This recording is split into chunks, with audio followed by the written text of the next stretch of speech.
Om Hari Om Tat Sat Shri Gurubhyo Namaha Hari Om Om Sada Shiva Samarambham Vyasa Shankara Madhyamam Asmadacharya Paryantam Vande Guru Paramparam Shruti Smriti Purananam Alayam Karunalayam Namami Bhagavad Pada Shankaram Loka Shankaram Shankaram Shankaracharyam Keshavam Badarayanam Sutra Bhashya Kritau Vande Bhagavantau Punah Punaha Om Hari Om Tat Sat Shri Gurubhyo Namaha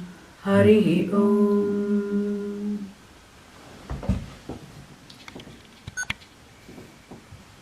Mukam karoti vachalam Pangum langhayate girim Yat kripatamaham vande Paramananda madhavam Yam brahma varunendra rudra marutaha Stunvanti divyaistavaihi Vedai sangapadakramopanishadaihi Gayanti yam samagaha Dhyanavasthita tadgatena manasa Pashyanti yam yogino Yasyantam na vidusura suragana Devaya tasmai namaha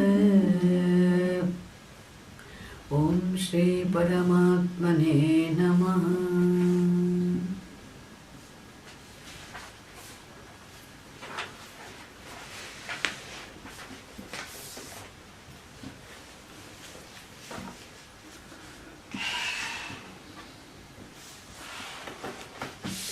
So Krishna,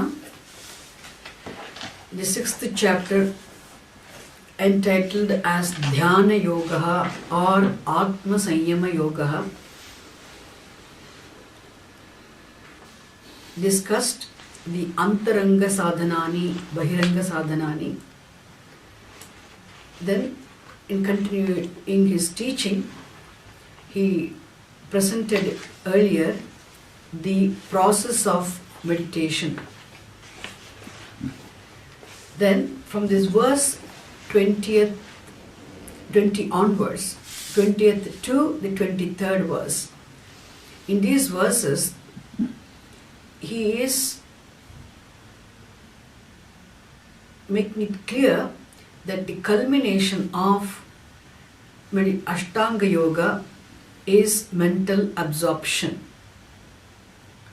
This mental absorption, which is nirvikalpaka samadhi. So even dharana, dhyana, samadhi, these three together finally culminate in the nirvikalpaka samadhi, which is called mental absorption. Yesterday also made it very clear, in savikalpaka samadhi, the will is involved. Still there is effort involved, but in nirvikalpaka samadhi there's no will involved. It becomes a natural, unbroken flow of continuous flow of thoughts, unobstructed by the dissimilar thoughts. So this samadhi, nirvikalpaka samadhi, which is the result, the benefit of the practicing this Ashtanga Yoga, especially the Dharana Dhyana, the Sat Samadhi. That Samadhi, Nirvikalpaka Samadhi being the benefit of this practice of Ashtanga Yoga, is discussed in these three verses, actually the 20th, 21st, 22nd, 23rd, the 4 verses. And the 23rd verse itself, second line onwards, he advises he makes it very clear that definitely one has to practice this nidhyasanam. Let us see if again we'll see. And there in these verses, he presented the features of the Nirvikalpaka Samadhi as definitions of Nirvikalpaka Samadhi. Suppose, what is Nirvikalpaka Samadhi? How it should be? So the mental absorption does not mean one should sit without moving an inch from a place where he is sitting. The Samadhi, Nirvikalpaka Samadhi, the mental absorption is actually the entertaining thoughts. There is a flow of thoughts. And this entertaining the thoughts dealing with Atma Swarupam. And suppose when we dwell upon the Swarupam of the Atma as revealed by the words of the Shastram, which have been carefully earlier unfolded by the teacher in the class, which has been heard earlier, and then which has been retained, understood, retained, and now again which is recollected and which is dwelt upon, and the dwelling upon the Swarupam of the Atma or abiding in the Rupam of the Atma, which has become natural now, effortless in Nirvikalpaka Samadhi. Because of the previous efforts of Dhyana and Samadhi, Savikalpa Samadhi, now it has become now effortless. So here we see, and what are those features we saw yesterday? First he said,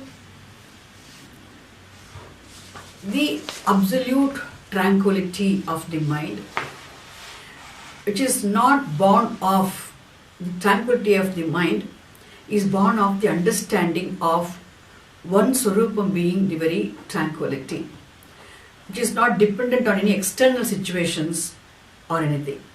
We saw that.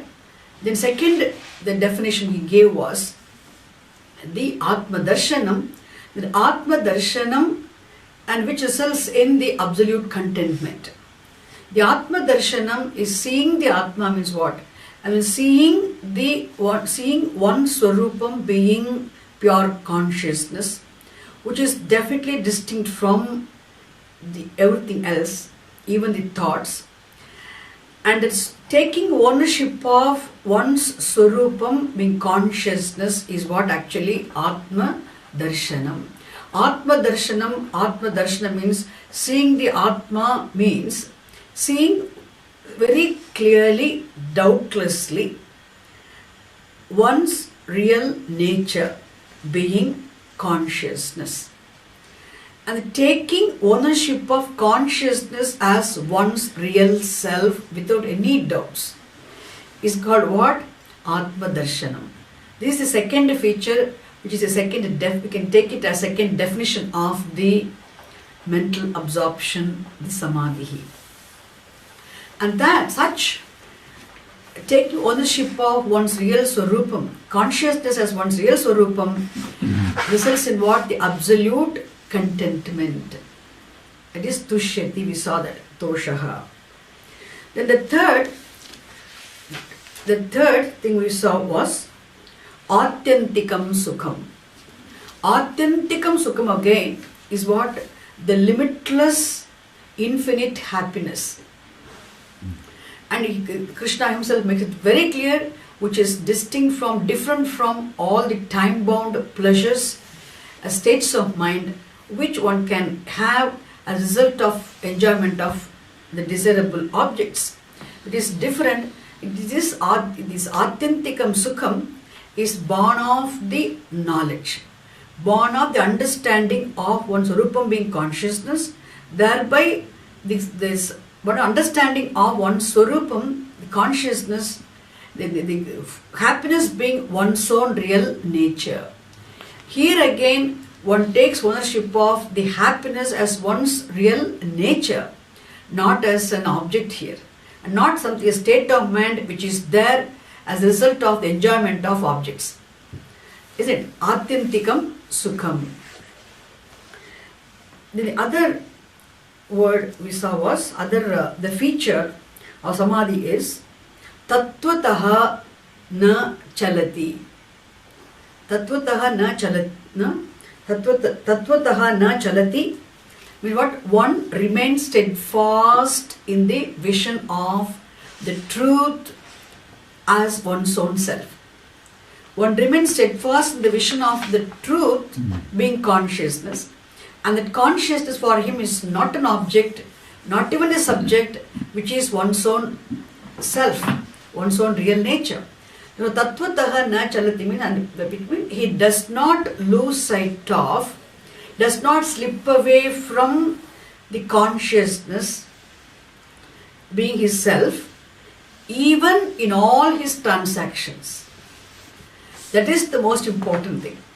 The transactions may be so many, he may be in different transactions he is involved in, but in no transaction, even forgetfully also, does not slip away from his swarupam, so he does not, again identity does not go back to the ahankara, and it does not go back to the mind or the body, even any situation. That's why not slipping away, not moving away, not losing sight of one's swarupam, even in all the, even when he's involved in all activities, in all situations also. That is called tattva taha nischalanam. It's called sthita prajna. It's called firm knowledge, not losing sight of one's real nature being consciousness, even when he happens to involve himself in the worldly transactions.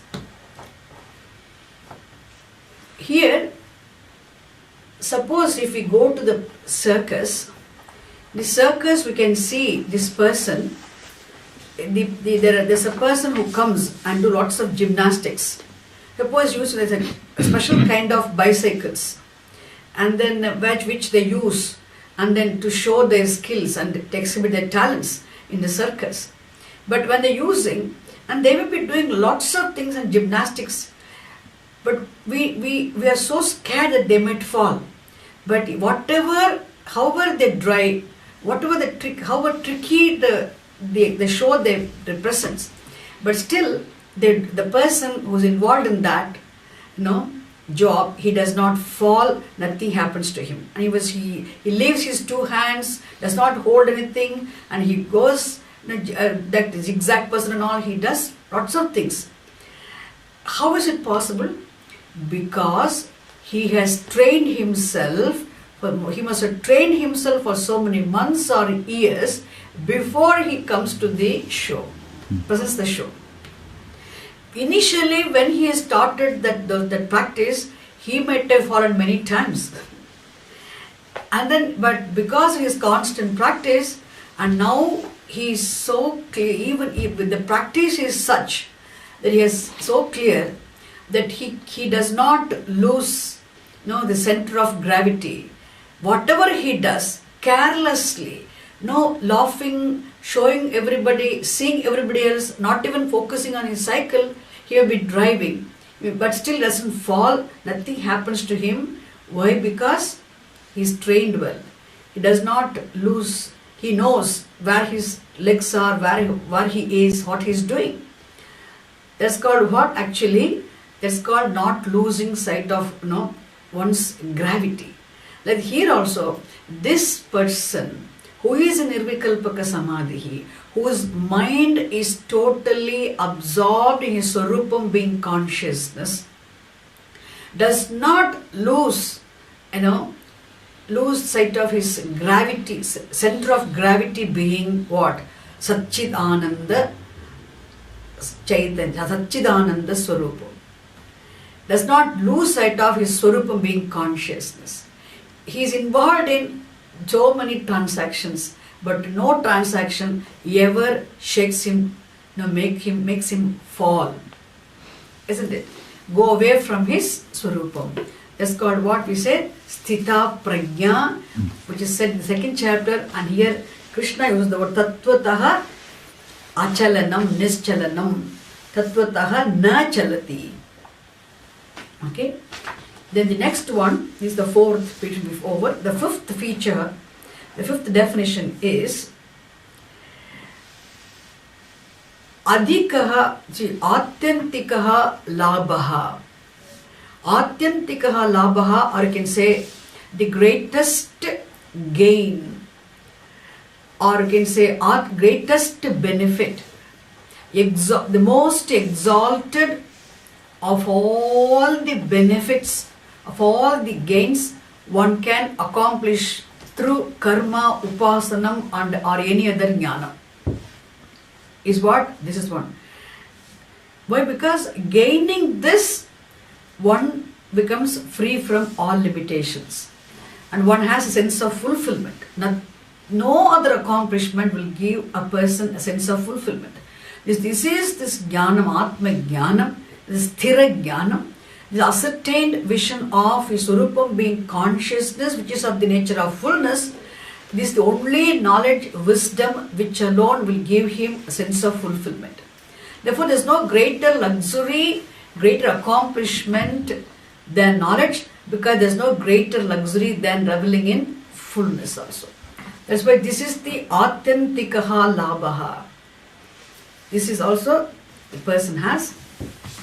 Then the same verse we see dukkhe guruna api dukkhena na vichalyate. That sentence is another feature of the nirvikalpaka samadhi. Atyantika dukkha nivrittihi. This atyantika dukkha nivrittihi means what? This person who remains steadfast in the vision of the truth as being consciousness, and the consciousness is his real swarupam, thereby whose I sense is resolved in consciousness. Therefore, the problems of the anatma does not become his problems. Therefore, because of his objectivity, no situation causes any pain for him. Therefore, there's even the worst of the situations or worst of the tragedy, also nothing can really shake him.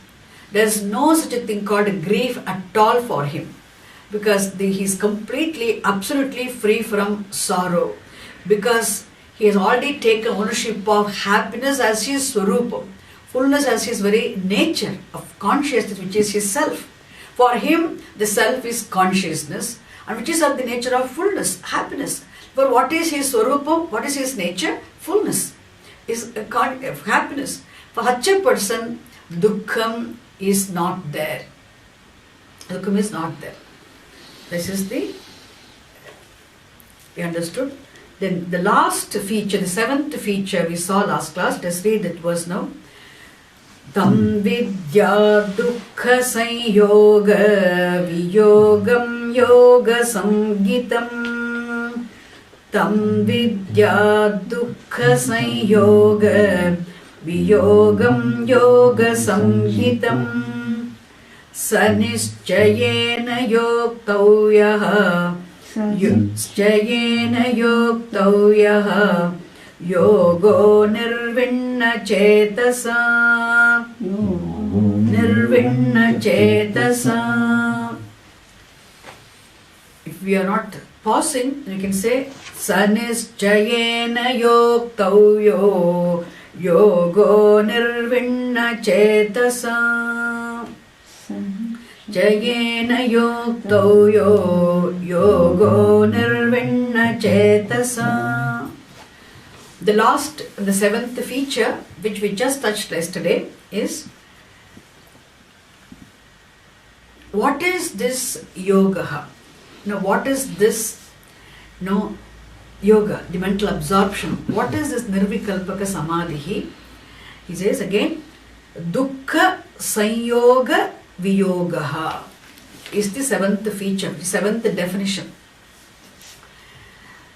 In fact, this verse presents this.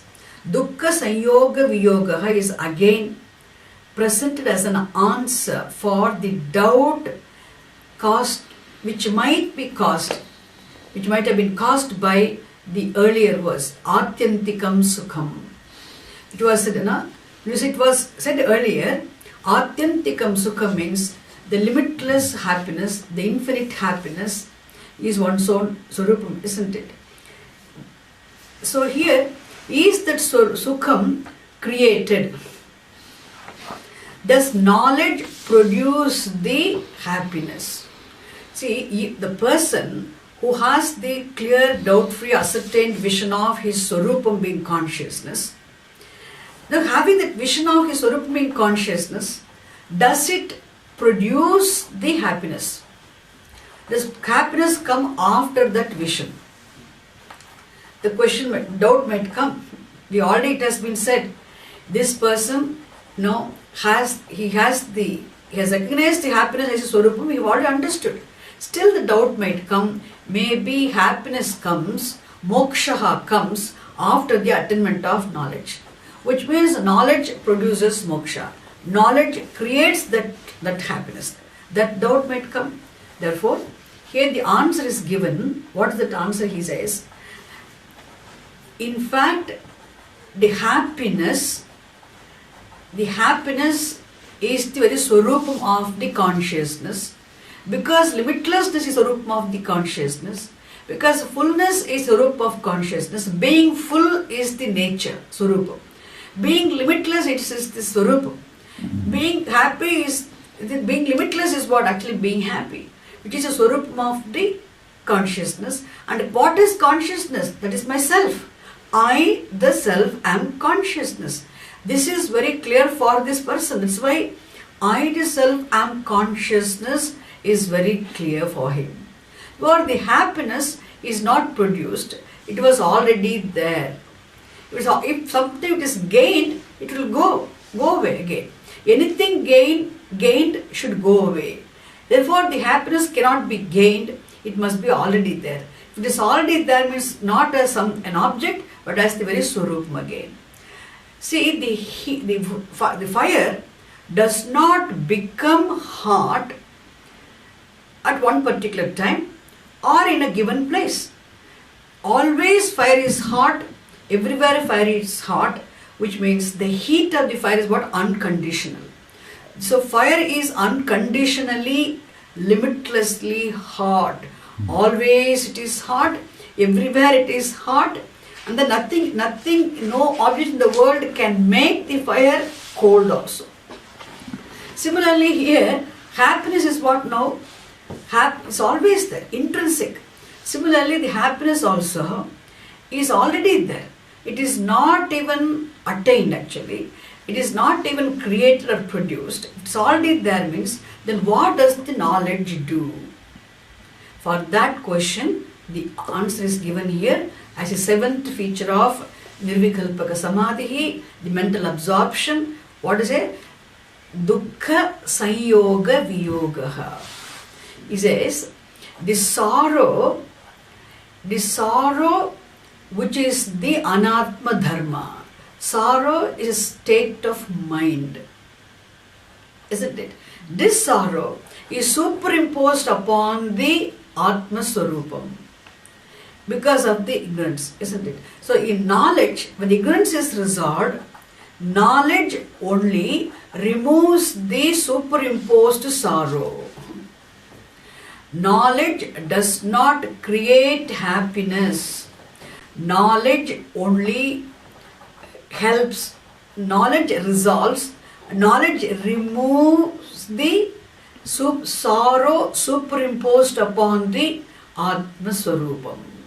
Atma. How? By correcting the error in the perception of oneself. Simple thing. Is it Adhyaropaha? Aham Dukhi. Is it Dukkham is what? Dukkham is a state of mind. And it belongs to what then? Mind. So that Dukkham is there, isn't it? But that Dukkham is what identified with what now? Once person identifies oneself with the mind, then there is Aham Dukhi. I am sorrowful. In ignorance, one cannot be objective towards the sorrow. One internalizes the sorrow as one's soul. Isn't it? Because of the ignorance, because of the erroneous perception of oneself, there is superimposition of the manodharma, the attribute of the mind, the sorrow upon oneself. Isn't it? Therefore, there is sorrow. Now, the happiness is not produced here. The jnanam, the knowledge, in knowledge, ajnanam resolves. In ignorance resolves, then ignorance caused error in the perception of oneself also gets resolved. Then the sorrow, which is superimposed upon the Atma, so Atma Swarupam, is actually removed. No. Even sorrow is not removed. The superimposition of the Atma, isn't it? That is resolved. The resolution of the superimposition of the sorrow upon the Atma is what? Removal of the Atma. No? Atma being free from sorrow is understood. Understanding Atma being free from sorrow is actually what? Taking ownership of the happiness which is already there. What was that? What that blocked? That really prevented you? What was it which prevented you from taking ownership of happiness which is it's already there? What is that? It is the sorrow, which is the sorrow superimposed upon the Atma actually prevented you from taking ownership of happiness. When the sorrow superimposition is resolved, then the happiness is being the Swarupam becomes very clear. Therefore, here that's why we say that is called dukkha sanyoga viyogaha.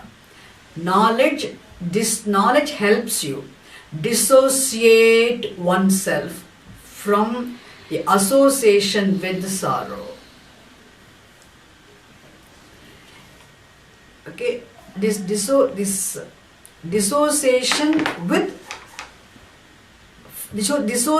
from association with the sorrow is what? Resolving the sorrow as a superimposed attribute. Isn't it? Is in fact take ownership of happiness which is already there. For tam vidyat dukkha sanyoga viyogaha. Then, therefore, what now? Having presented these 7 features as 7 definitions of the samadhi, just to understand as the benefit of, in fact, benefit of practicing Ashtanga Yoga.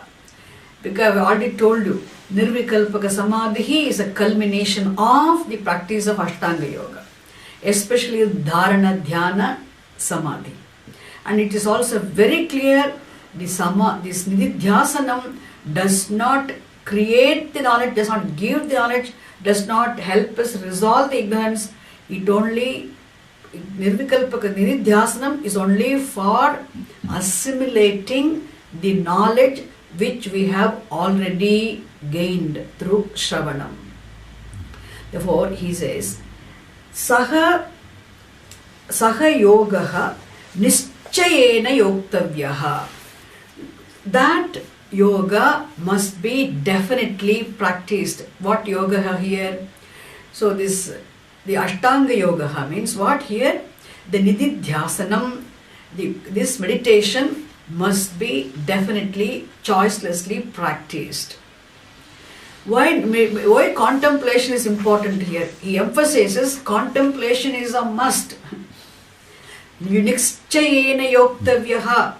That contemplation must be practiced. How? Why should it be practiced? Otherwise, whatever we hear, how much ever we hear, that becomes the unassimilated knowledge also does not serve the purpose. We cannot enjoy the benefit of knowledge. Shravanam can help us resolve the ignorance, bless us with the knowledge. But Shravanam is only for the attainment of knowledge. But for the enjoying the benefit of knowledge, we need Nididhyasanam. Is it clear?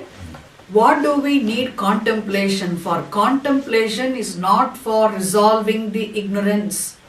Contemplation is not for the attainment of knowledge. Contemplation is for enjoying the benefit of knowledge.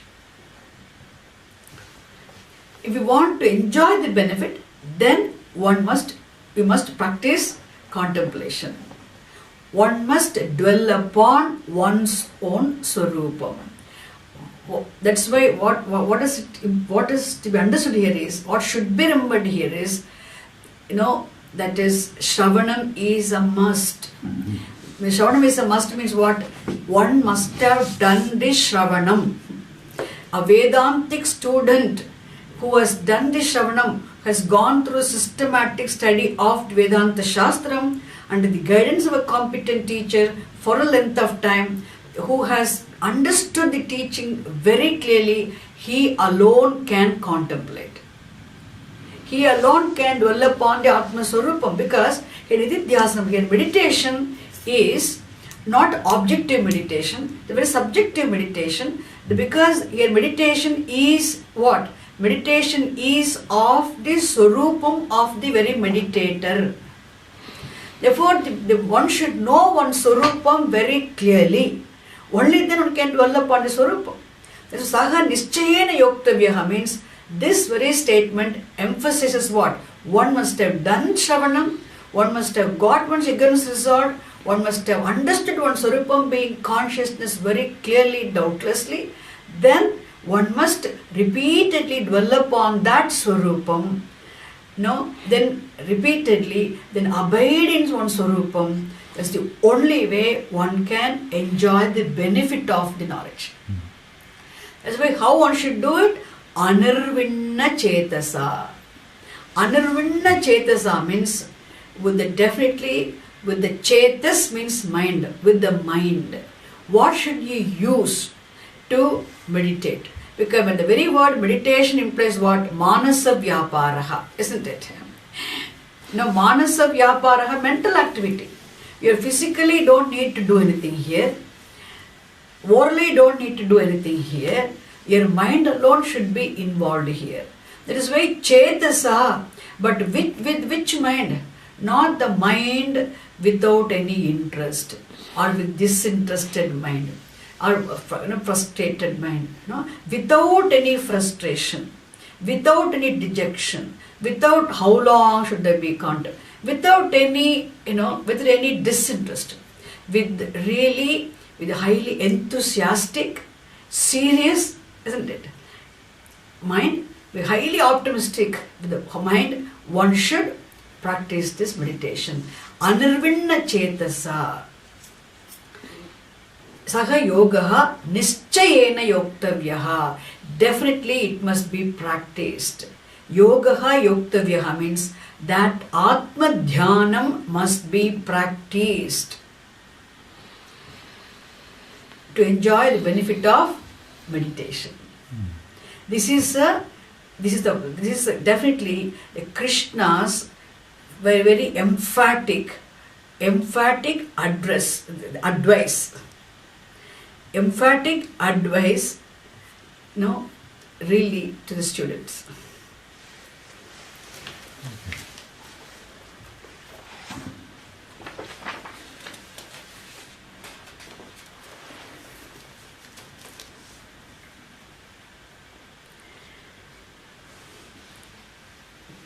So, having discussed the benefit of the practice of Ashtanga Yoga, especially Dhyanam, benefit of meditation, how the practice of meditation, Atma Dhyanam, the contemplation,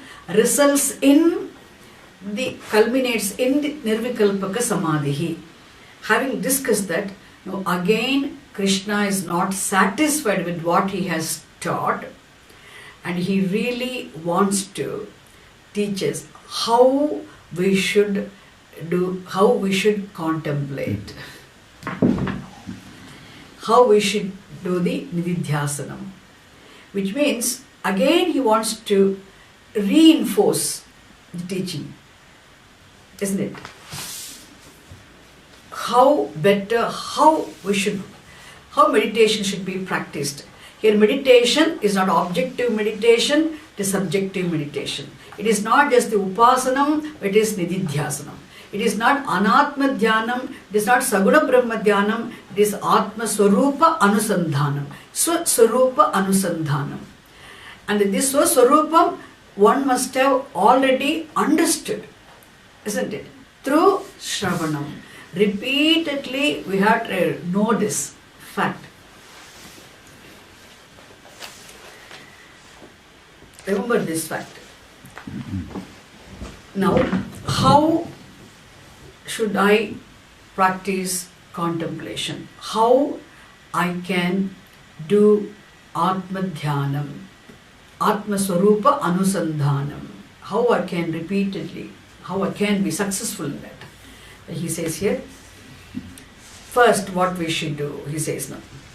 Sankalpa prabhavan kaman, Sankalpa prabhavan kaman, Tyaktva sarvana seshataha, Tyaktva sarvana seshataha, Manasaivendriya gramam, Manasaivendriya gramam, Viniyamya samantataha, Viniyamya samantataha, Sankalpa prabhavan kaman, Sankalpa prabhavan kaman, Tyaktva sarvana seshataha, Tyaktva sarvana seshataha, Manasaivendriya gramam, Manasaivendriya gramam, Viniyamya samantataha, Viniyamya samantataha. Actually, it has to be continued. The following verse: Shanai Shanai Ruparamed, Shanai Ruparamed, Buddhya Dhriti Grihitaya, Buddhya Dhriti Grihitaya, Atma Samstham Manah Kritva, Atma Samstham Manah Kritva, Na kinchidapi chintayet, Na kinchidapi chintayet. So here,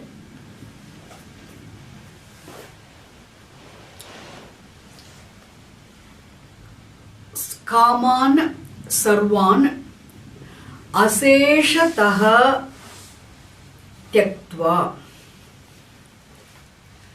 Sankalpa prabhavan kaman sarvan aseshataha tyaktva. Tyaktva means what? Literally it means giving up. So here turning the mind, turning the attention, aseshataha, totally, turning the attention totally away from all the external world of objects.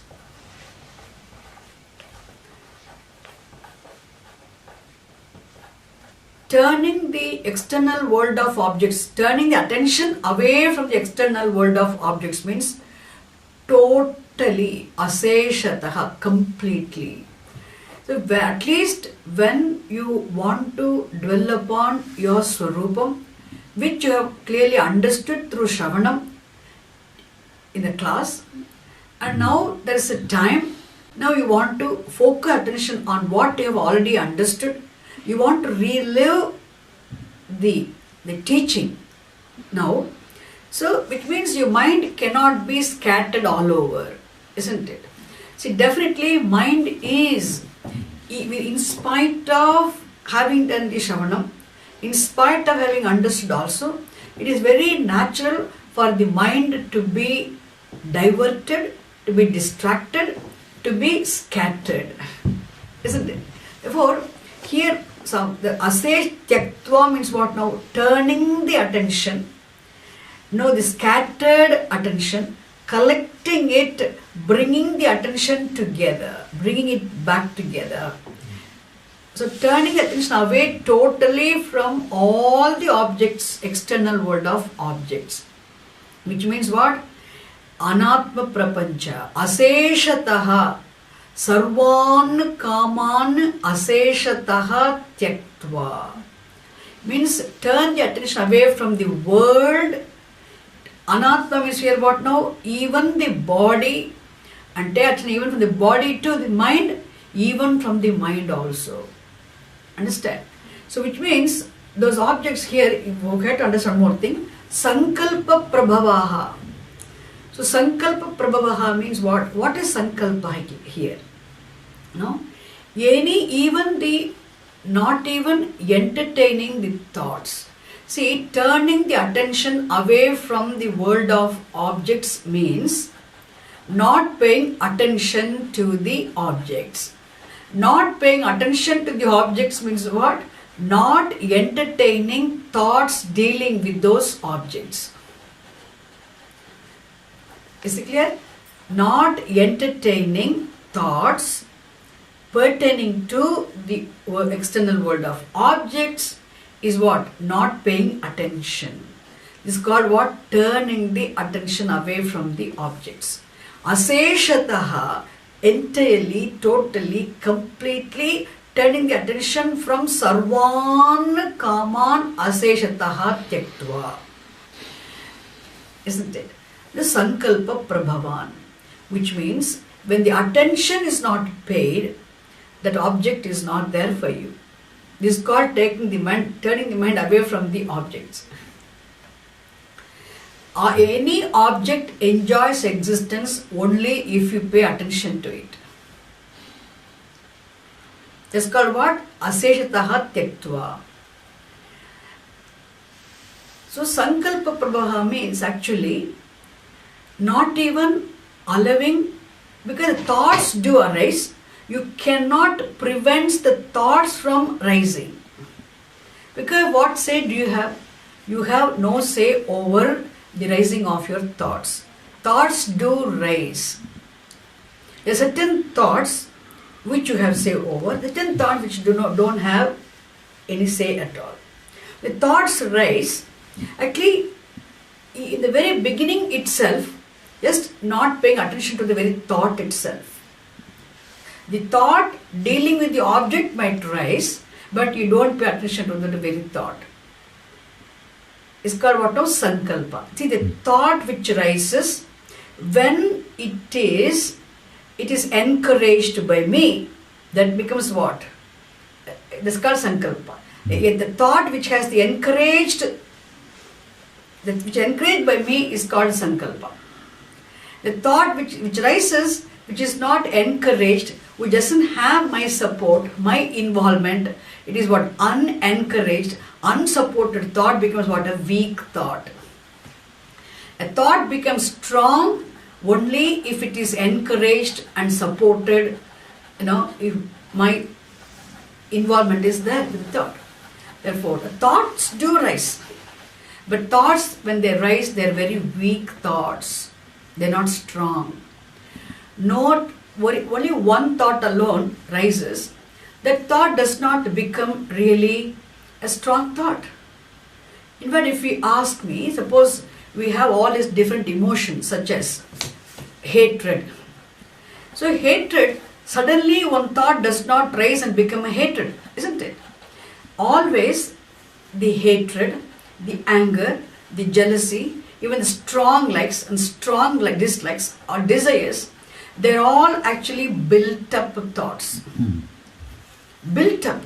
Because when the thoughts rise and I pay attention, I encourage, I support the thought, then I go ahead with that, and then I allow the thoughts, then the more and more thoughts come, they become what now? Stronger and stronger. Then we have strong thoughts in terms of jealousy, anger, hate, not built up thoughts. One thought suddenly does not become that anger, hatred. Like that, no such thoughts do not rise like that. Thoughts do rise, very weak thoughts, but they can continue to be there. They can formulate, they can become strong thoughts in the form of, in terms of anger, desire, etc. only if they are encouraged by me. In the sense, if I pay attention, if I encourage, I support the thoughts. The supported, encouraged, strong thought is called what? Sankalpa Prabhavaha. Understand? So even when as the thoughts rise of the objects, even then itself, by not paying attention, ignoring them, okay, ignoring the thoughts in themselves, by way of ignoring the thoughts, not paying attention to the thoughts, taking care of the thoughts, then take the attention away from the objects. Something beautiful. Hope you understand this. So, Sankalpa Prabhavan Sarvan Kaman Aseshataha Tyaktva.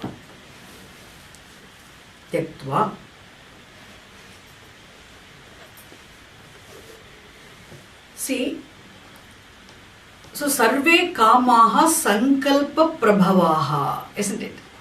All these desires, all these objects,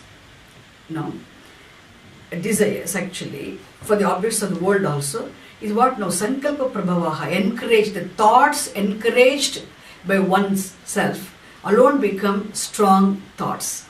But turning these thoughts, the very initially itself, without encouraging them, one can take attention away from the objects, the world of objective world, Anatma Prapancha. See, if there is a small, there's a small, tiny little glow of fire. There's you can see some small spark of fire. And then if the wind blows, it can get spread. It can get into a huge conflagration also. How much was the fire there before? Just a spark of fire. The spark of fire, if fanned by the wind, can become a huge conflagration. Isn't it? Therefore, similarly, the thoughts when they rise, they're very weak like a spark of fire. When our encouragement fans that flame, that small spark of thought, we can what now? The strong, powerful thoughts like destructive, like fire like. We can say, even if we see the ponds, etc., even if the ponds, before the lakes, we can see the water in the lake. And then when there is a really breeze, cool breeze is blowing, there's a breeze, you can see small ripples getting formed. Small ripples get formed. The small ripples just come and go. But as the wind blows, you can see the more wind blows, the same ripples, they roll and become what? Big waves. But the small ripples to form into big waves, there must be what? There's a continuous blowing of the wind. So the continuous, how as the wind is blowing, how the ripples form big waves, so also the weak thoughts which rise become really strong thoughts only when they are supported by our own will, our own, isn't it? When we pay attention. So here it is possible for a Vedantic student, isn't it? Possible for a Vedantic student not to encourage his own thoughts. Otherwise it is very easy. That is why simple people cannot do this. That's why teaching is so important. One needs a tremendous will also. Therefore here, Sankalpa, Krishna says, may one, even as the thoughts rise, in the very beginning itself, may turn the attention from even those thoughts. Without the thoughts rising, there can't be objects. Attention will not go to the objects outside. Isn't it? Therefore, Sarvan Kaman Sankalpa Prabhavan Aseshataha Tyaktva. Means what? Turning the attention away even when they are in the form of the thoughts, as they rise from the thoughts, attention from the very objects. Manasa eva indriya gramam viniyamya samantataha. Samantataha means completely, totally, viniyamya, having withdrawn, literally having control, having withdrawn, indriya gramam, having withdrawn the sense powers also from the respective sense objects. So indriya gramam viniyamya samantataha. So totally taking the sense organs away from their objects. How? Having withdrawn the sense powers also. Indriya grama means all the sense powers. Indriya gramaha means the group of sense, all these 5 sense organs from their objects. How? Manasa eva, having withdrawn the attention. Manasa means having withdrawn the attention, having turned the senses away from the objects.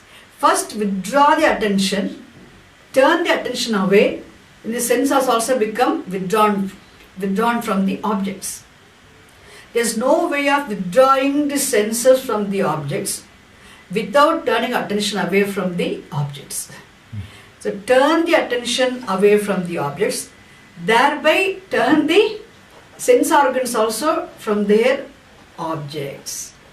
This is called what? Having mastery over senses and the mind. So having disciplined both sense organs and the mind. Is it clear now? Only incomplete sentence. We have to go to the next one. This is the what I should do for contemplation, isn't it? Because there is no object of meditation is prescribed for you here. You know very well what you should dwell upon. The all your attention, totally, collectively, single pointedly. I can say here, single pointedly, totally, collectively, all attention must be available only for dwelling upon one's own swarupam. That is why samantataha, totally, aseshataha, entirely, completely, taking the attention away from all the objects, resolving the even how from the very as the thoughts rise themselves, the attention away. So turn the attention away, thereby also turning the sense organs away. Now what does he mean now? Attention is totally available. It has been taken away. You can't say only little, very little attention is somewhere there. You can't say that. That's why these adverbs are very important. Aseshataha, samantataha, isn't it? Which means for a meditator, for Atma Dhyana, for an Atma Dhyata, for the one who is contemplating upon one's own Swarupam, no object should exist. Which means what? World exists. Your attention is turned away means, where is the world for you? Then where can you, because you're conscious, you're not asleep. So where can you place? Only 2 things. Attention is taken away from Anatma means, where should the attention be focused then? Atma. Isn't it? So here he says now,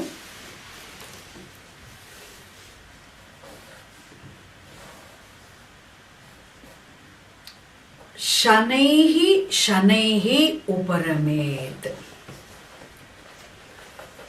Buddhya dhriti grihitaya.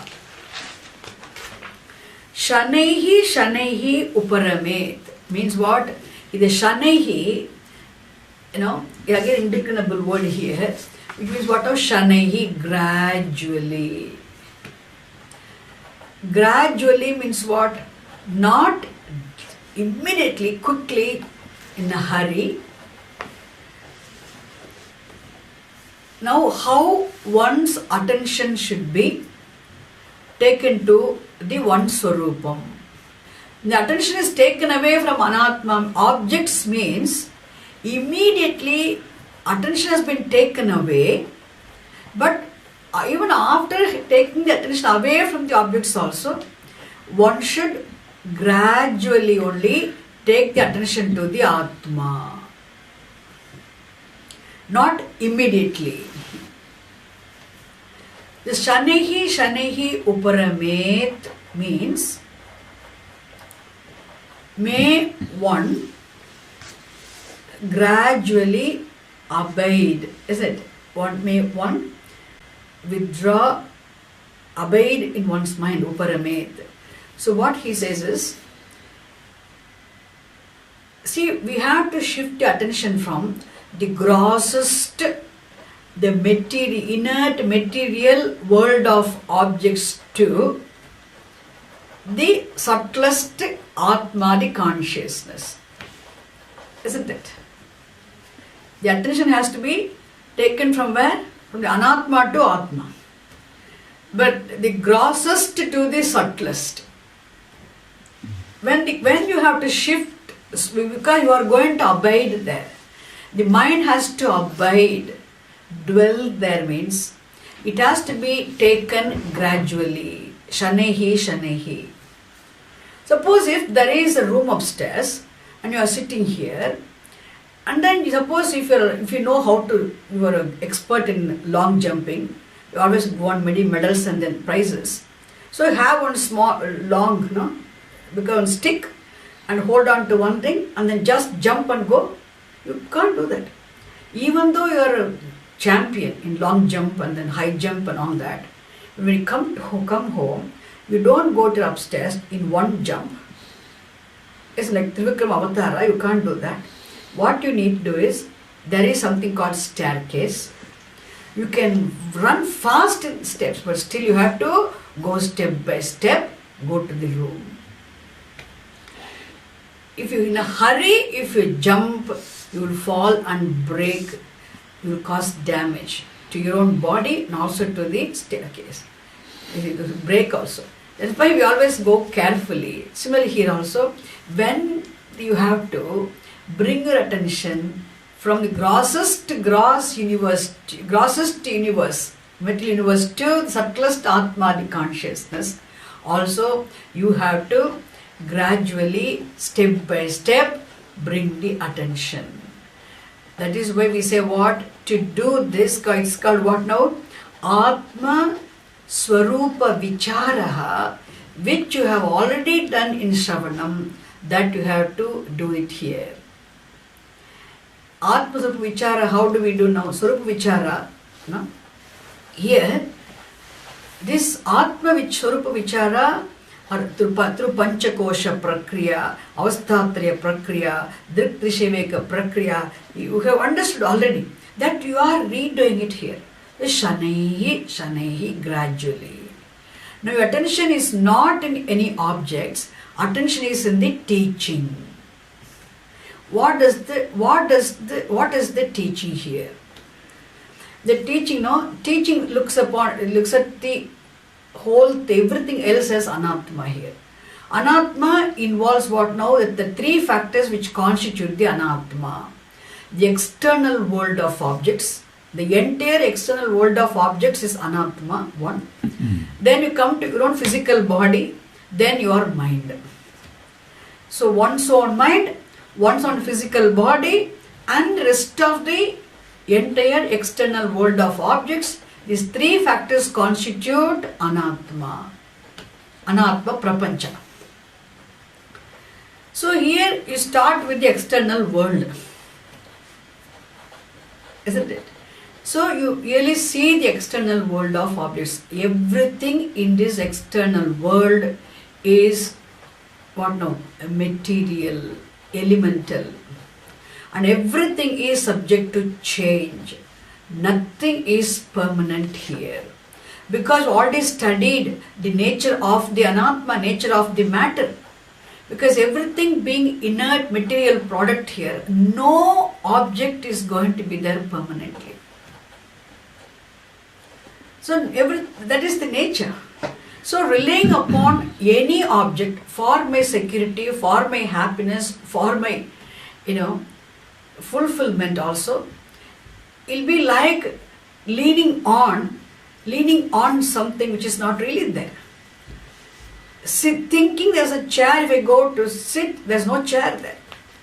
Then, like that, so leaning on this world which is by itself inert and independent is of no use. Definitely there is no happiness in this world, there is no security in this world. Even if the world is not responsible for my unhappiness, definitely the world is not source of happiness also. Now this is the understanding. So you slowly, what now? Now you then bring the attention. Okay, now take the attention. The world is not a source of happiness, source of security. Bring the attention, this is anatma, negate the anatma.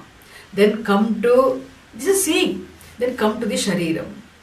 When you come to the body, like panchakosha, you have to remember the panchakoshas. See each kosha. Go, stay in each kosha.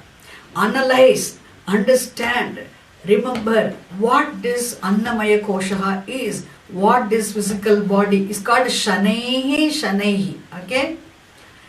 In fact, in the teaching, we have the Shakha Chandra Nyaya, or you can say Arundhati Darshana Nyaya. These Nyayas are followed here. Shakha Chandra Nyaya, how you see the third day digit of the moon, isn't it? You don't see directly, you go step by step. And also Arundhati Darshanam, even the tiniest stars, you have to see. On the wedding day, the bride and the bridegroom are asked to see the Arundhati Darshanam, have the Arundhati Darshanam, to see that nobody can see directly. Somebody who has seen has to say certain steps how to have that darshan. Here also similarly what happens, here you negate the Jagat, then come to it not as an object alone, see the understanding, seeing the fact about the world, isn't it? See, without any hesitation, without any biased notion. There is no learning to understand the fact, remembering the fact about the world. What this world can do, what this world cannot do, what is this world meant for. The world is there for my enjoyment, definitely. But the world is meant for my enjoyment. It has been given beautiful, nice. At the same time, it is not to get stuck with the world meant for enjoyment. World is given for my enjoyment means for me to enjoy, to learn and to grow. Isn't it? If I don't, after enjoyment, if I don't learn and grow, then the living in this world even has not even served that purpose. My living in this world, enjoyment of this world must have given me, what now? That lesson that I have lived here, I have enjoyed this world of objects, I have understood, isn't it? I have learned and I have grown also out of desire for these things. Then you come to the body. Once you come to the body again, see what this body is all about. How this body is, physical body. You know definitely now, the Shravanam you have done, you already know very well your consciousness, but you forget that this is not helpful for you. Because now it is for ascertainment, isn't it? These are preparation for meditation. How you can abide in yourself. Don't go directly, because again it will be pulling you. It's all for strengthening, isn't it? That's why understand the nature of this body, how this body is subject to these modifications. It had a birth, and it keeps growing. It keeps decaying, also decaying, and definitely it's going to get disintegrated one day. It's going to fall apart. The minute this Sukshma leaves, this body is of no use. This body cannot be a bhoga ayatanam. We will be thankful to Bhagavan that we are blessed with this body, which is bhoga ayatanam. What is this body? This body has been given given for my enjoyment, isn't it? For my use. So I can only claim what? I can use it, I can be here, I can use it, but I can't claim it. Is it clear? Unfortunately, we are claiming what we should not claim, and we resist to claim what we should actually claim. This is the problem. So have it, enjoy it means, but we have to learn not to claim this body also. Isn't it? This physical body. Then from here, shift the attention from where? From to go to prana. And see what pranas are. Already understood in Taittiriya Upanishad, isn't it? What pranas are.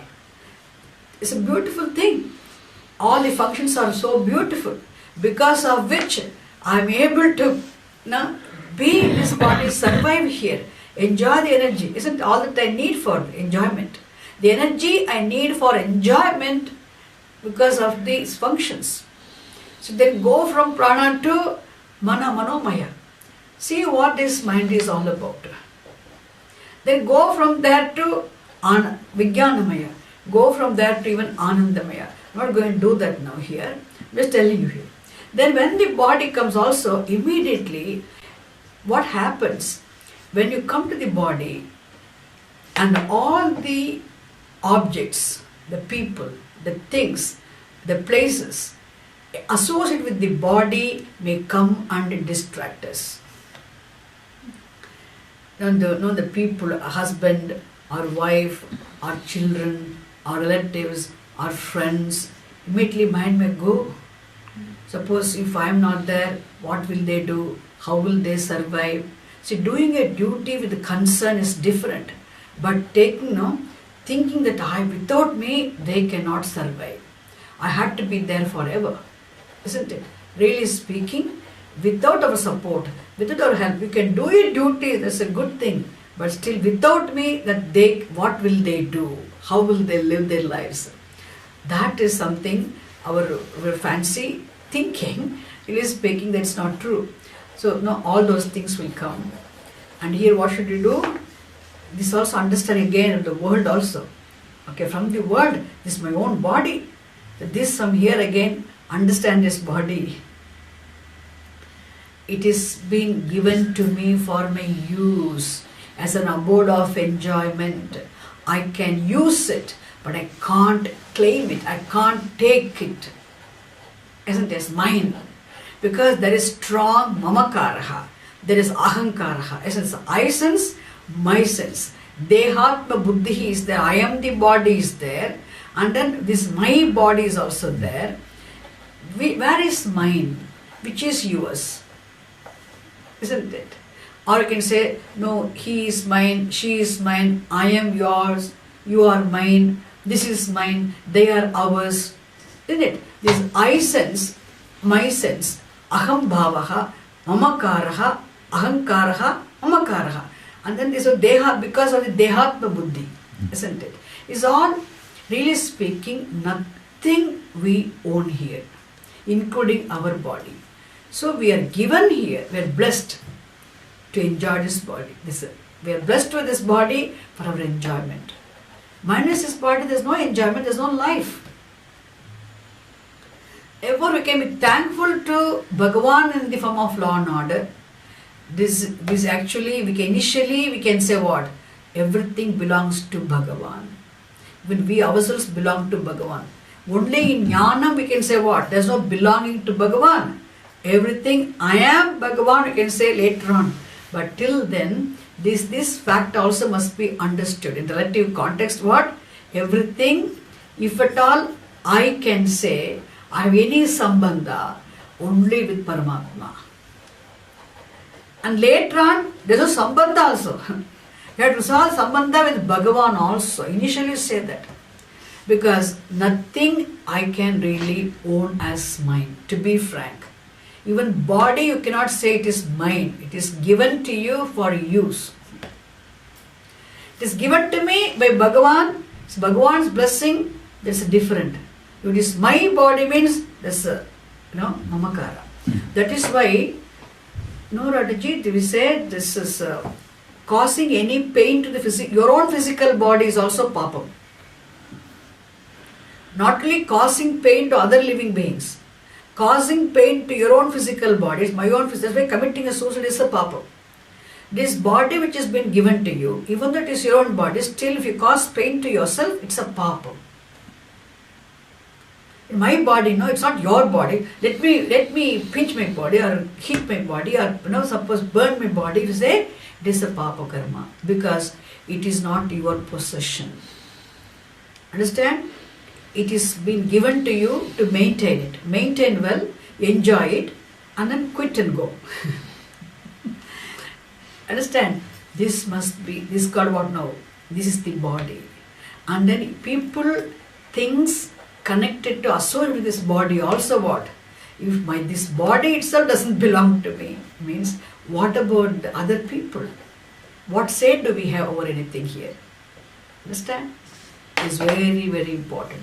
From here, then go to the, like this when you go step by step, it's called Shanaihi Uparamanam. Gradually taking oneself to finally abide in one's own Swarupam. Attention now. Then what the pranas are given to me, mind is given to me, intellect is given to me. Understand now? Even the knowledge that I am is also what? It's all Ishvara. It's all Ishvara, the law and order here. And only go there. Then you see your mind also. What is this intellect, isn't it? Like the negating, then Shanaihi Uparamed. How do you do that? No, Dhriti Grihitaya Buddhya. May one gradually take the attention of the mind step by step from negating each kosha and analyzing, understanding each kosha, each layer of personality may one take. Because this is like a journey. Taking one's attention from analyzing, see, you place attention in each layer of personality, pay attention, give some time, analyze, then shift the attention from there, isn't it? When you analyze each layer of personality, when attention is there placed in each layer of personality, it is possible for the mind attention to get stuck there, isn't it? Therefore, here the attention without getting stuck, without allowing attention to get stuck with each layer of personality during the analysis, this going through this analysis, analyzing this each layer of personality is also like a journey, isn't it? A spiritual journey. You're taking this one by one here, negating here, seeing the limitation, seeing the problem, seeing what it is. Isn't it? So here, there was Dhriti Grihita Buddhihi. How do you do this? Not ordinary, with an ordinary thing, with an intellect which has the strength of the clarity born of the understanding of the teaching. Dhritihi means what? Dhriti Grihita Buddhihi. The Buddhihi, the intellect with the strength. The intellect with the strength of the clarity born of the understanding of the teaching. Shravanam you have done already, isn't it? That helps you here. Not only that, the strong will. The strong will, the strength of the will, the strength of the intellect has the strength of the willpower and strength of the knowledge, strength of the clarity born the understanding of the teaching. This is the dhriti here, understand? It has the strength. And because of the strength of the willpower, because of the strength of the clarity about the understanding of the teaching, what happens now? This interest in the analysis, isn't it? This journey, interest in the analysis of this each layer of personality is sustained. Other what happened? Even analyzing now, such a boring thing. Who will do all these things? Is it true? Because one may lose interest. So it has to be sustained. So without losing one's heart, without any distraction, without any problem, with the wholeheartedly, the focus attention, one has to involve oneself in this analysis and then see, understand the limitations, understand what it is, and from there, this has to be sustained, isn't it? Right? With the intellect, with the strong willpower, and the strong strength of the knowledge of the understanding of knowledge of the teaching. With that, Dhritigrihitaya Buddhya Shanaihi Uparamet. Because in understanding each layer of personality, I see very clearly how I, the self, am definitely not the abode of enjoyment which is given for my use. I am not that. It is not that you don't know. Shravanam itself has given you the knowledge. It's what are you doing it for? Again, the mind should not run back to this body. That is why. When you sit, when your attention is taken to the taken for dwelling upon one's own Swarupam, attention may again go back to the body. That is why even before even going there, before take the attention to the meditation, contemplation, even now we make it very clear. That's why Dhriti Grihitaya Buddhya. Buddhya.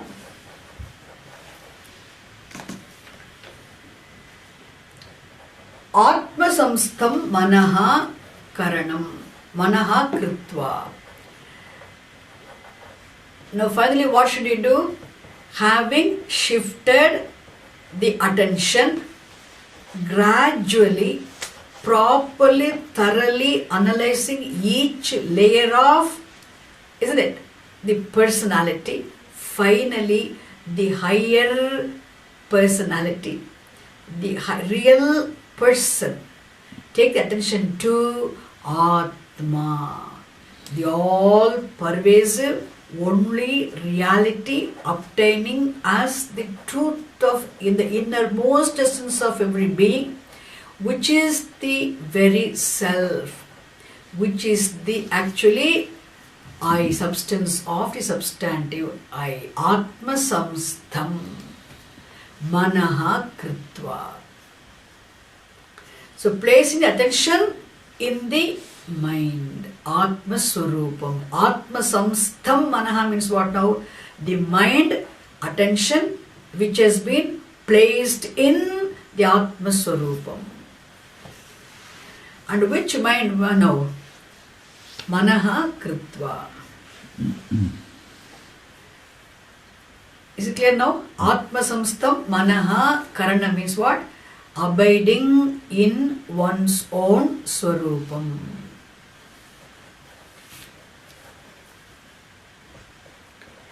When you place the attention, then what? Kinchidapi na chintayet. Not thinking of any anatma here. Anything in the world, not any other thought, no other thought, no other thought, not entertaining any thought pertaining to any anatma. Kinchidapi na chintayet. There is no jagat, there is no body, there is no other thoughts. Kinchidapi na chintayet.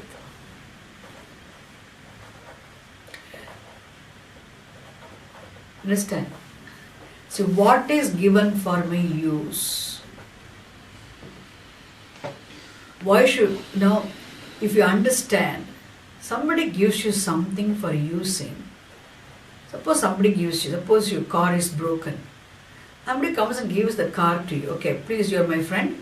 use this car for a week, and once your car is ready, and you give me car back to me, I can take it back. That person is very kind, and he sees you the struggling without a vehicle, so he gives you the car for your use for one. Anyway, I'm not going out anywhere, please use my car. But what you say after 1 week's time, I like the car very much. It's very comfortable for me. So I think, why don't you buy another one? Or let me have it. This is car, isn't it? Very unruly. Bhagavan's drishti, any harm we do with the physical body also, taking it as mine, I, first of all you take it as I, then take it as mine. You can't even say mine. Where are you?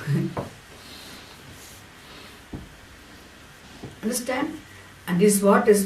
This is called what? Understanding carefully. So place the attention, analyze, understand what it is, understand how you are not this, how it is anatma. It is how can you place I there? This helps you to shift the I sense from gradually.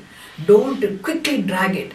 Gradually take it from each layer of personality, shift it, see the fact. Because we understand very clearly, I'm bored with these lessons, I know this very clearly.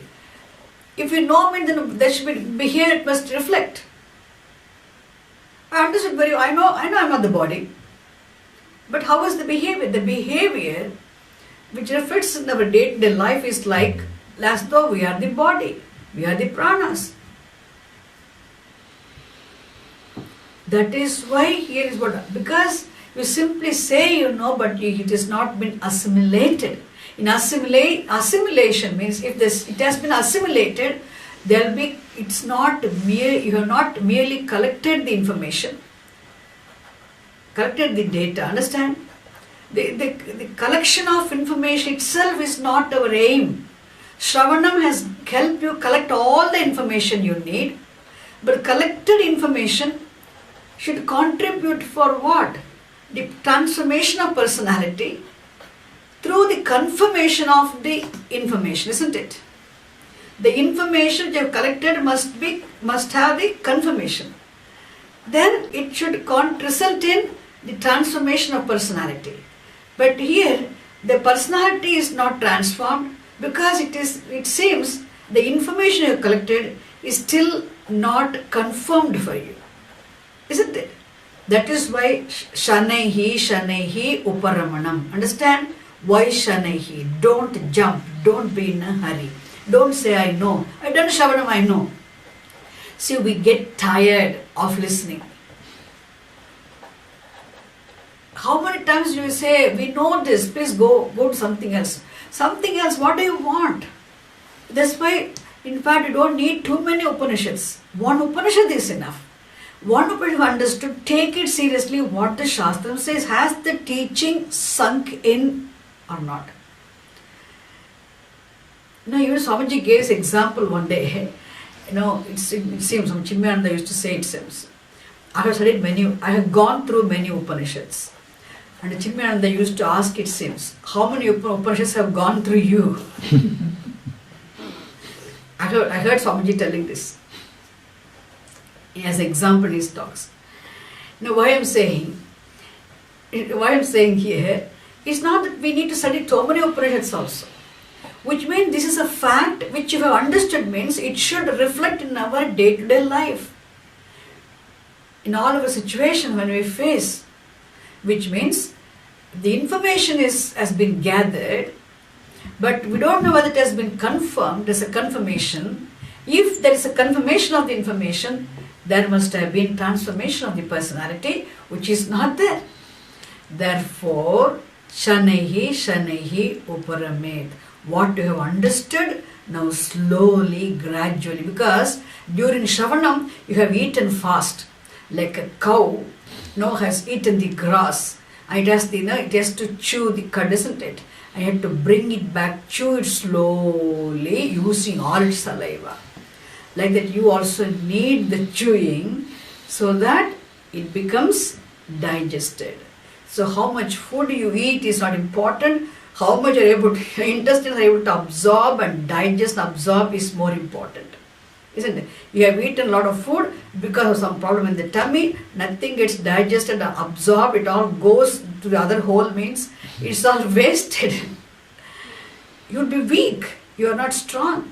Similarly, here also the teaching has to be assimilated, means what he says, don't be in a hurry. Atma samstam manaha kritva means so placing the mind, having done the mind, placed in the Atma means what now? Having placed the attention in the mind, Atma Swarupam. How? Uparashanaihi shanaihi uparamet.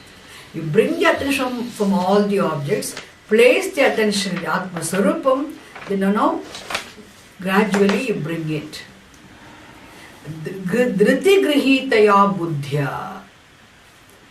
Because don't lose, half the way you should not break the journey and go, isn't it? That's why Dhriti grihitaya buddhya. And na kinchidapi chintayet. Without thinking, na kinchidapi chintayet means what? Not thinking of anything else.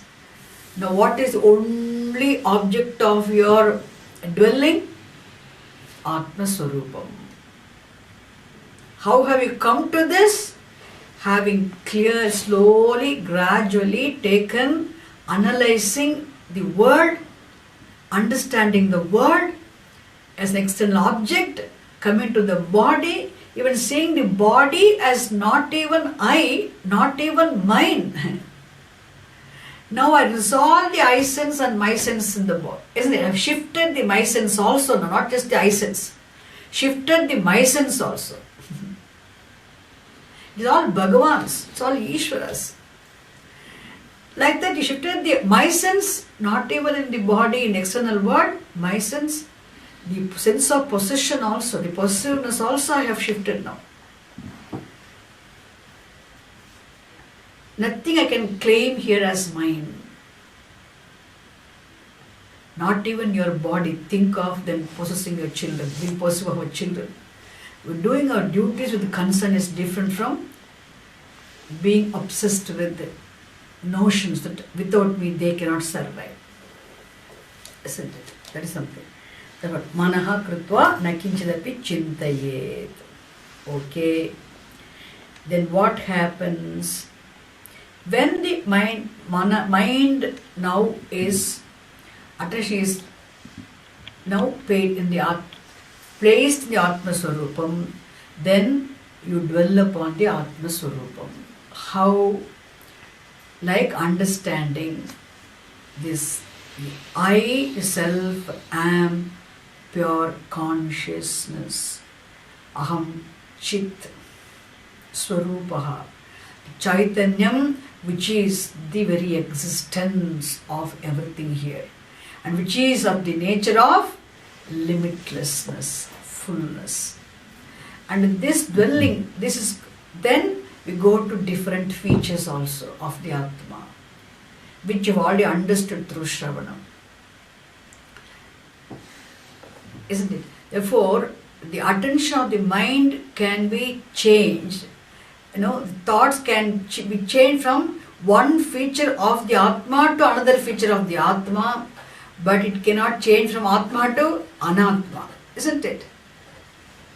So you can take the Asangaha, you can say how the untaintedness is the relationlessness, is the Swarupam of the Atma.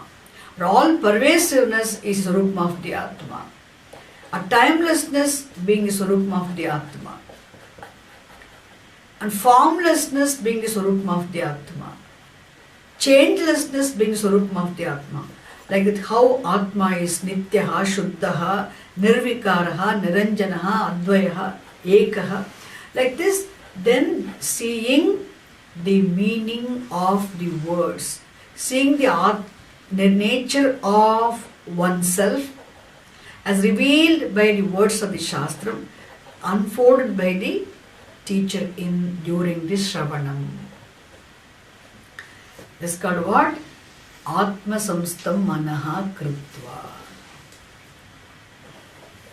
Then one has to dwell upon one's own real swarupam. Then what do we have now? Then vijatiya pratyaya anantarita sajatiya pratyaya pravahaha you have. Is it clear now? Vijatiya pratyaya anantarita sajatiya pratyaya pravahaha. You are dwelling upon the Atma Swarupa means what? That you are one by one, you are dwelling upon the different features of the Atma, isn't it? Then this is called what now? Akhanda Akara Vrittihi. Akhanda Akara Vrittihi means what? One constant, continuous, unbroken flow of thoughts dealing with different features of the Atma. See, the thought, attention can be shifted from one feature of the Atma to other feature of the Atma, but not on Atma. Is it clear? You say Akhanda Akara Vrittihi means what? The flow of thoughts is not broken. So unbroken, continuous flow of thoughts dealing with different features of the Atma. As Atma Asanga, Aham Asangaha. I, the consciousness, am of the nature of untaintedness. I, the consciousness, am of the nature of relationlessness. I, the consciousness, am of the nature of all pervasiveness. I, the consciousness, am of the nature of timelessness. I, the consciousness, am of the nature of fullness. I, the consciousness, am of the nature of existence. I, the consciousness, am of the nature of formlessness. Dwelling here. It's called what? Atma samstam manasaha karanam. Okay? Manaha krutva. Then as you are entertaining the thoughts pertaining to or dealing with Atma Swarupam, then what happens? Attention will not stay. Attention will go somewhere, isn't it? Then what should we do? Yato yato nischarati, yato yato nischarati, manaschanchalamastiram, manaschanchalamastiram. Tatastato niyam yaitat, tatastato niyam yaitat, atmanyeva vasham nayet, manyeva vasham nayet. So when you try to focus your attention upon the Atma Swarupam, because of the nature of the mind, the mind attention may move away, slip away from Atma Swarupam. Because manaha chanchalam asthiram manaha. Chanchalam, very unsteady, of the fickle mind. The mind is of the nature of agitation. It's always in a state of flux. This chanchalam, the fickle, it will quickly go from one thing to the other. That's the nature. That's what chanchalam, then asthiram, very unsteady. Mind cannot be steady. So unsteady, the fickle mind, yataha nischarati. Whenever, from where it whichever feature it goes away from the Atma. Yataha nischarati. Whenever it slips away from Atma Swarupam. But because of your Shraddha, you will be able to make out whenever the attention goes away. What should you do immediately? Tataha niyamya. Tataha niyamya means what now? Wherever it has gone from there and there, what should you do? Niyamya, withdrawing, bringing the attention, Atma Samstam, Atma, he says now, Atman Yeva Vasham Nayet. Atmani Yeva Vasham Nayet. So may one try to bring the mind attention back to the Atma. We have to understand one thing, the mind does not go away anywhere. Where does the mind go? Mind is always here only. The day mind goes out of the body, that is a different problem, isn't it? When the mind leaves the body, that is a proper departure, death. But here mind can never go anywhere as long as Parada is so strong, the mind will not leave. Mind will not leave means this person may be in coma also for many years, but still nobody can kill him. Even on ventilation he will be there. Mind will not go. Mind will go only when the Parada ends. But when we say the manaha yataha nischarati means what? Who goes here?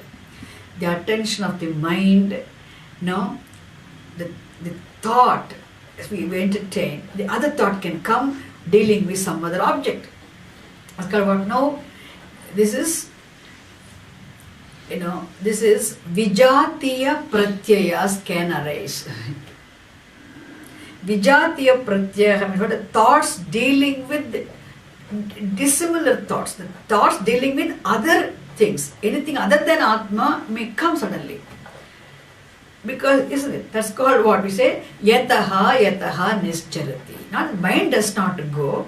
Attention may get shifted from Atma, slip away from Atma Sarupam to some other object, isn't it? It's called Yataha nischarati, Tataha niyamya. From there, from wherever object has gone to, from there, withdrawing, bringing the attention back. Niyamya means what? Control, literally, but we don't control here. Really carefully bring the attention back to the, what now? Atmani eva vasham nayet. Bring the attention back to the Atma Swarupam which you were dwelling upon.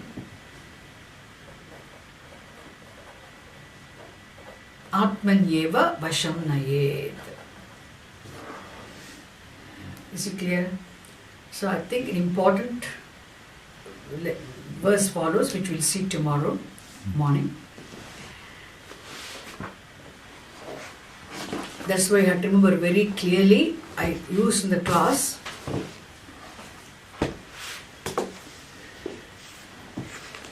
See now how important in meditation, in contemplation also.